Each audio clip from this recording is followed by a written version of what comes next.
8 మంది బీజేపీని గెలిపించారు మొన్న తెలంగాణ ప్రజలు. ఎవడు ఎసుంటాడో ఎవరికి తెలియదు. ఎవడు ఆ గెలిచిన వాళ్ళందరూ ప్రజల కష్ట సుఖాల్లో వచ్చిన వాళ్ళు కాదు, ప్రజలతోటి ఉన్నోళ్ళు కాదు. ఇట్లనే తానాదన్న తిరిగిన ఆగమయ్యారంతా ఇదేదో దేశం కోసమట అని చెప్పి గెలిపించి 8 మందిని.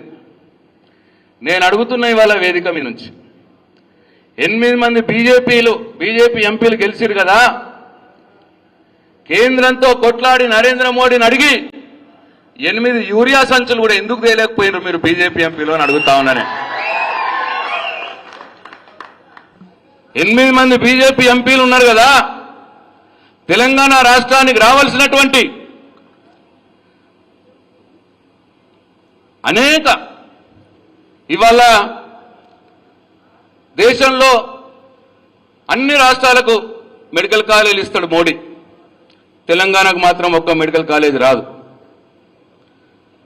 అట్లనే దేశంలో కొత్త జిల్లాలందరికీ నవోదయ పాఠశాలలు ఇస్తారు, తెలంగాణకు మాత్రం రావు నవోదయ పాఠశాలలు.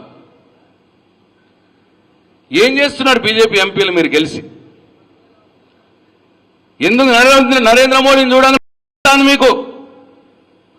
తెలంగాణ రాష్ట్ర ప్రజల ప్రయోజనాల కంటే ఎక్కువ, తెలంగాణ రైతులకు యూరియా ఇచ్చేదానికంటే ఎక్కువ మీకు ఇక ఏమున్నది అని చెప్పి నేను బీజేపీ ఎంపీలను అడుగుతా ఉన్నా. అది అర్థమయ్యే తానాదన్న మళ్ళా వచ్చిండు వాపస్. 8 మంది బీజేపీ ఎంపీలు ఉన్నా తెలంగాణ రాష్ట్రానికి జరిగిందేమీ లేదు, వీళ్ళేం చేస్తలేరు, వీళ్ళక్కడ నరేంద్ర మోడీని అడుగుతలేరు అన్న భావన ఇవాళ తెలంగాణ రాష్ట్రంలో ఉన్నటువంటి అందరికీ ఉన్నది. బీజేపీ పార్టీలో ఉన్నటువంటి కార్యకర్తలకు కూడా ఇప్పుడు వస్తా ఉన్నది అని చెప్పి నేను మనవి చేస్తా ఉన్నా.